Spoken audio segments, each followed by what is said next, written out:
I need to know where your loyalties lie, I say. And they lie killing the terminally ill man in Ward 9. What the hell just happened here, guys? Season 4, Episode 6 of the Mayans MC. Fuck, the Reyes brothers are out of control, man. I'm not having it. First, I mean, spoiler alert, we have Easy wanting to kill fucking innocent, terminally ill people. We have fucking angels sleeping with dead brothers, daughters who are barely legal age. I mean, the show is, the Mayans is going to shit. It's out of control. I mean, someone needs to lay the smackdown on Easy. I mean, he gets the VP badge and all of a sudden he thinks he's King Mayan. Padrino. I mean, people think Kanchi and Ramos had a power trip. That was nothing compared to Easy. Easy's beginning to think he runs the show. Well, it's... I mean, there's so much to talk about from what we've seen in this, plus for what we've seen in the trailer for the next episode. But first, let's review what did happen here. We kick off the episode, Alvarez in bed. He wakes up half naked Alvarez. He receives a phone call. Shit, get to the clubhouse. I mean, you can't get much better than that, can you? Fucking Alvarez trying to get a peaceful night's sleep. The phone goes off, shitey ringtone, and it's, you know, dead brother, bunch of people in hospital. Get to the table, Alvarez. Not quite get to the chopper. Get to the chopper! But Get to the chopper! I mean, get to the table. Alvarez then obviously heads to the clubhouse. Bishop then boots Angel out of his sleep. Everyone's there. Get the fuck up, Angel. Alvarez walks out, basically explains what happens. Hank's also there. Gilly flips a table because why not? 5 brothers are dead and 4 in the ICU. What about Coco? Didn't make it, man. Yeah, so Coco didn't make it. We thought, as soon as they mentioned 4 in the ICU, we thought Coco was probably going to be one of them, and that, you know, they done a plot twist or whatever, but it was pretty much confirmed that Coco is officially dead. So all the conspiracy theories about Coco potentially being alive, potentially pulling through, potentially making it. I heard some people say that he was, like, crippled, he was going to, like, you know, be paralysed and stuff like that. Yeah, well, I think he's permanently paralysed 6 feet under. So that's what Coco's status is at the moment. I don't know what people are thinking, man. He had so many bullet holes in his back, blood everywhere, and his eyes are open with the dead stare. Well, he ain't no Creeper, that's for sure. Creeper would have got back up and returned fire, but... fucking wiped out Terry and the fucking job squad. San Bernardino would have been wiped off the map, but not quite Coco there. Then we get the opening intro. Kanchi and the other guy show up. Kanchi, and it was not Don though, it was, but... Fuck it, his name It might have doesn't been matter. his VP. I can't actually remember, right? But then we get even... This was even more... They're sitting at the table. And Easy completely says... Well, like, it might have been you guys. Yeah, no, Where were your guys at last night? Easy thinks it might be the Suns. Bishop, Alvarez thinks it wasn't. He says there's no proof it was the Suns. He talks about Happy. He's on good terms with Happy. I mean, Alvarez thinks he's on good terms with all the Suns. He thinks it's fucking 2014. Has he not been watching the last 4 seasons of this show? So yeah, but Easy says, fuck Happy. I don't trust any of the Suns. I don't even trust the people sitting at this table. Looks at Kanchi. Kanchi's like, what the fuck? He then goes to say that maybe Kanchi done it. Kanchi points out that Yuma members were also hit in the attack. And then Easy fucking changes the story and goes, well, there was no Stockton members hit, so maybe it was Stockton. And I mean, Easy's clutching at straws here. Trying to... Reap the desperation, a charter that they were they're pally allied with. Yeah, exactly. So, you know, it just makes absolutely no sense. Like, his logic is almost, yeah, they killed, they injured for 4, killed 4, and killed 1 Santa Padre member just to get the Coco. That's almost his logic. Yeah, it's so... Idiotic here. For, Easy. So Kanchi and the other guy piss off, and then Alvarez says, Alvarez says, we're on lockdown. Yes, he says, you're a fucking VP, remember your pitch, man. Yeah, you're supposed to create unity for the club and bring the club together, not divide. Easy then leaves, and then we see Angel talking to But Easy. in fairness, I think we said that. It was too easy, shouldn't get the VP. I mean, it's just... No. He's just become a regular member. I mean, I'm not saying age should play a part, but I mean, I think... No, but this is a really weird scene. You've got all the senior members outside. Easy comes out, and they're like, oh, what did he say? And Easy's like 10 years younger than the other youngest guy. I didn't think I'd say this, right? But, see, Bishop, I'd be pushing him back up the ladder. I would be in awe. Gilly... Don't know how far, like, but I'd push him up a ring or two. Gilly, Angel, and Bishop are all pissed off. There was a mention that it could have been Suns here, And then we see Taza cowering away in the corner. He's always there. Oh shit! Taz is thinking. We don't know what he's thinking about. But yeah, so no immediate retaliation. Alvarez decides because they don't know who did it, and at this point you can kind of understand. I mean, it, know. Taza could be Taz, or he could be thinking about big black men. You know, it's at this stage we don't really know what's going through Taz's head. You know, he's been very quiet ever since. I mean, he had a couple of drunk things to say in the opening premiere episode, but since then he's not really. He's just kind of blended into the background. I know. It's almost as if he's inside an invisible closet or something, you know. I need to know your loyalties lie. Next up, though. Well, not with women, that's for sure. Nope. Next up, we have a woman. NAILZ starts bleeding in the shower and then, like, just continues to walk around her house like everything's normal. Yep, then I think she goes in. She obviously decides that, you know what, this isn't normal. Tries to go to the car, can't pick up her keys, and then Felipe all of a sudden appears to rescue the day. I think he was bringing over some like sort of baby carrier. He sees NAILZ in a bad condition and decides to drive her to the hospital. We then have Angel and Gilly in the clubhouse. Gilly at this stage is mega drunk. He says he needs to go and be there for Hope and for Letty. But Angel's like, nope, that's my job. Angel says he'll go and see Letty and whatever the other person's name is, and Gilly's like, it's Hope. It's Hope, damn it. But of course, Angel doesn't know Hope's name because he's only interested in one person here, which we'll see in a minute. We've got Bishop, who is obviously taking the death of Coco pretty hard. He's having a drink. The woman that he was doing drugs with, like 2 episodes ago, is trying to comfort him. She's talking shite, man. She's talking about, I know what it's like to lose people. I mean, let's be real. We all know what it's like to lose people. See, once you become an adult, it's very rare that you can get to 18 without losing somebody that you care about, right? Yeah, but Bishop used to be a president. It's a way. I mean, I mean, we can't say what it would feel like for Bishop because we've never been in that situation. I mean, losing a brother is going to be completely different to anything we've. It's just, I mean, there's nothing. It's not the same as losing like a parent or a friend or something. Do you know what I mean? Well, let's go back to Angel for 3 seconds. I just thought about it there. See the way he groomed Letty with a McDonald's, a Happy Meal. I think Chris Hansen should be telling Angel to take a seat. Chicken nuggets as well. That's something you would get a kid. I got you a cheeseburger. Aye, cheeseburger too, but he fucking gave her the chicken nuggets first. Right, anyway, so... Like, did you read the chat? She said she was 13. Chat is chat, but Angel, you showed up. He did fucking show up, didn't he? He walked in on and fighted too. It was meant to be Gilly and he showed up. He's like, I'm Chris. No, you're not. Anyway, if you want to see Chris Hansen reviews on this channel, then let us know down below. Bishop then says to the woman, if you're a good listener, then listen to this. Fuck off and leave me alone. I like Bishop, you know what, he's growing on me. Even though he's about 4 foot tall, he is growing on me, believe it or not. So, intended. Yeah, but Bishop is getting better. I think definitely season 4 has been his standout season. We then had, well, what else did we have in between this? We had Hank goes to Alvarez, says he just received a call from Oakland. It confirms, in fact, it was San Bernardino members of the Suns Charter that shot the clubhouse up and killed Coco, etc.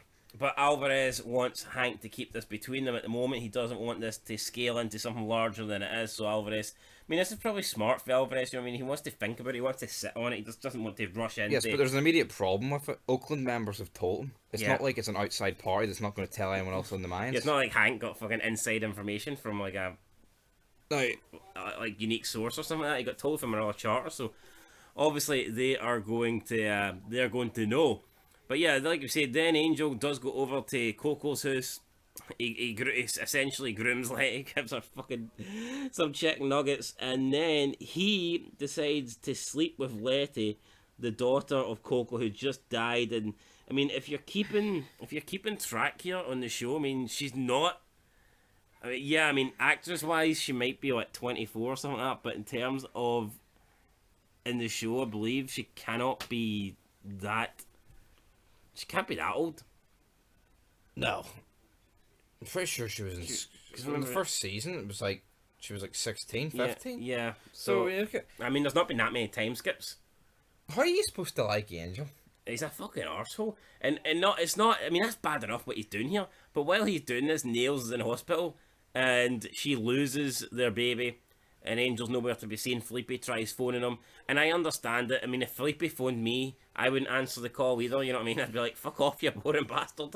I mean, I wouldn't pick up a phone call from Felipe, but at the end of the day, I mean, Angel was supposed to go over here and comfort Coco's family. He ends up sleeping with his daughter while Hope's fucking depressed in the other room, probably about to kill herself, and his unborn baby has killed itself, or at least died in the hospital. So I mean, Angel here not really covering himself in brownie points, that's for sure.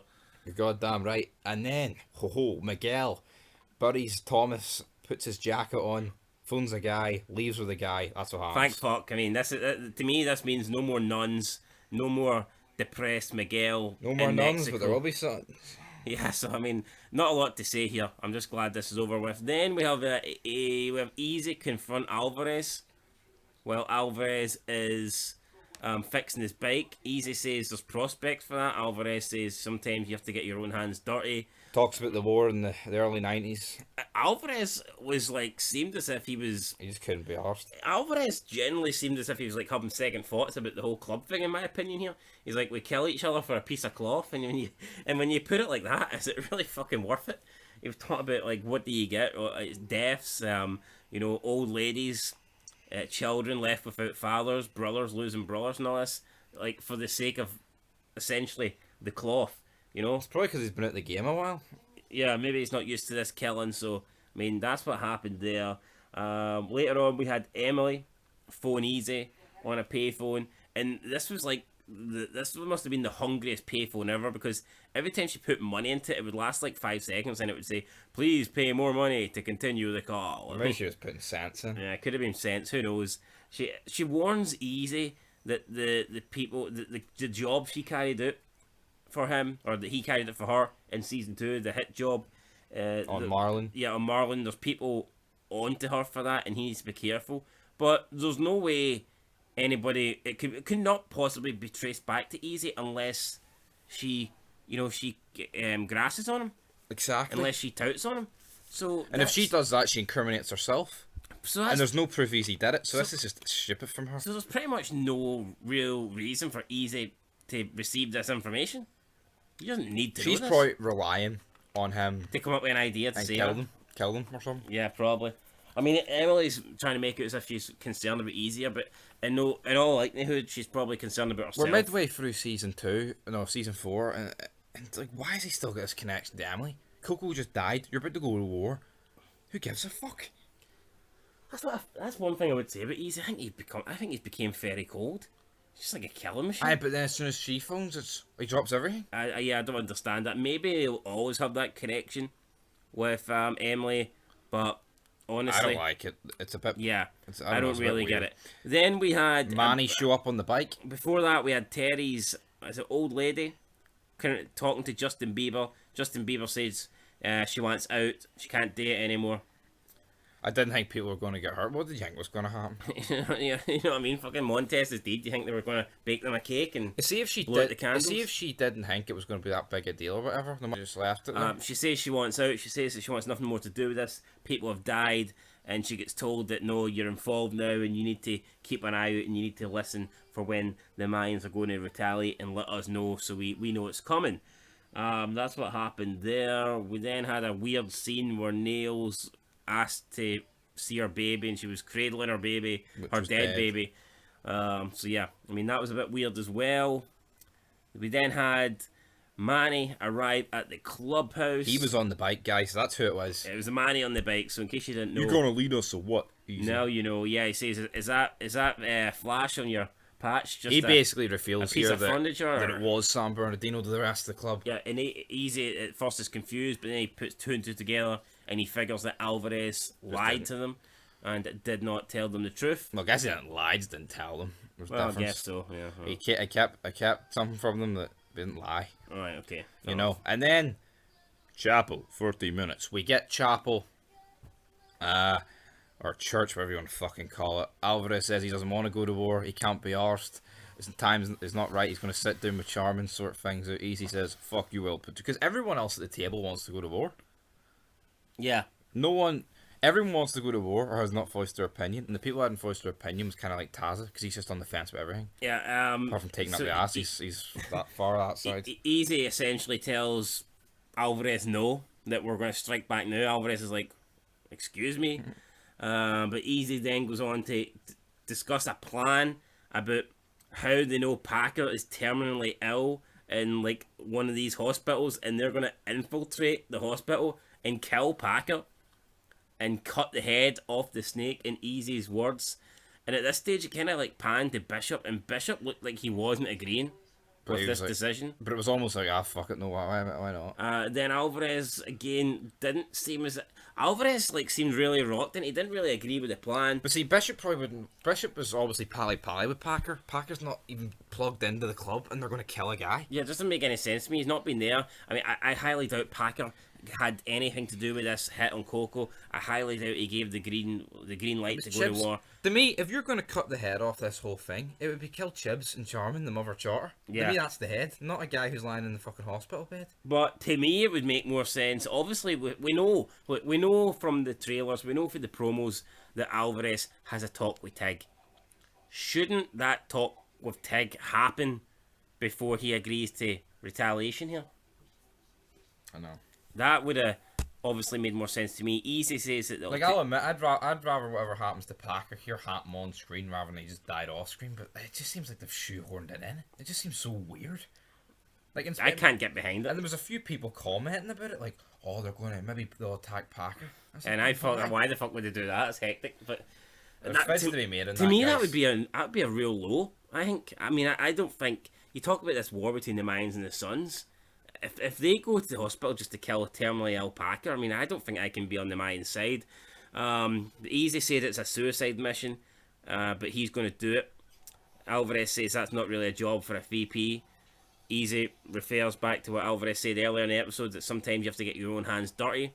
No, but I mean, if Packer was ill and he was still acting president, you could understand it, but he's not. Right, well, which was a nice wee touch. We then had Easy say that he's going to take a three-man team, keep it small, keep it low-key. He's going to say he's going to take himself, Coco. No, fucking could have taken Coco. Well, Coco might already be in the hospital in the morgue part, but he said he's going to take Coco, Angel, and Gilly. So essentially, that fucking group from the beginning.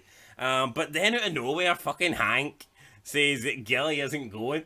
And that you left the club once before and you ain't leaving again. It was like, fuck. And Gilly just took it. It's like, what the fuck is Hank? Hank, you irrelevant fucking useless bastard. I mean, this is the guy that got shot once and fucking crying on the phone to his mum. I mean, fucking, what's he on about? Mommy, I might die. What? How did Gilly leave he popped out for 2 hours? I mean, Gilly could have easily went... Gilly could have easily went to the shop for like a fucking carton of milk or something. You know what I mean? It's not like he... I know, but... Is he yanking of it right? Is he if it's a suicide mission? Why not risk the guy with no bottom rocker? At least now you don't have to give him it back. Keep it locked up in the fucking temple. Oh, fucking idiotic. I cannot believe. See if it was Gilly. See, I mean, Gilly should have just went right through him here. He's like, look, Coco was my best friend. Got up and just started beating the fucking shit out of Hank. I mean, that's what I would have done if I was Coco. But then Manny says, well, I didn't come here for nothing. You know where my loyalties lie.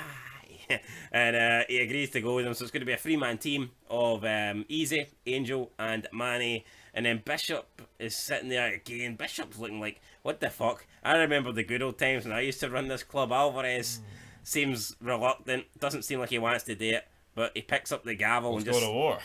Let's go to war, guys, and slams it down. And essentially, Alvarez green lights murdering Packer here. And I cannot get behind this. So, for me, Bishop needs to return to the head of the table. I'm sorry, Alvarez. I was with you all the way. I've always been with you. But I cannot get behind this decision.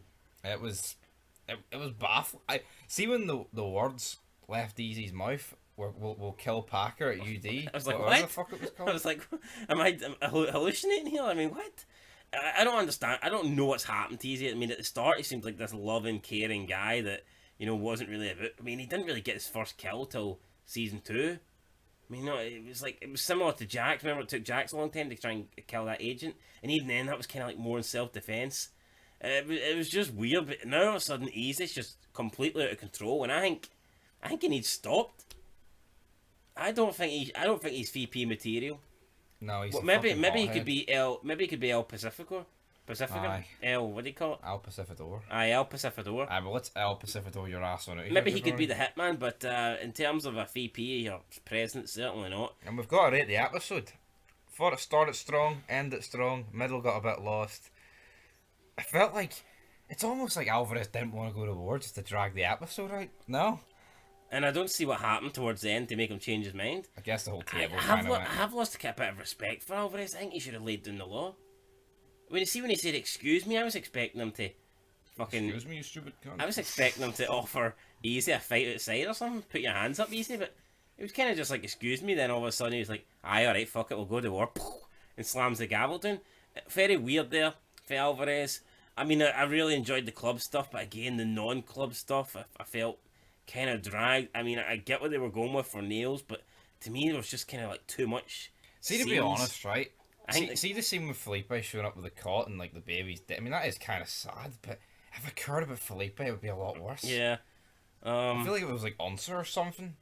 I mean, Felipe's just a boring bastard, guys. That's the truth. We've got to rate the episode. What are you getting at? I'll give it a 7. I'll get a 7 as well. I mean, it was good. It was alright.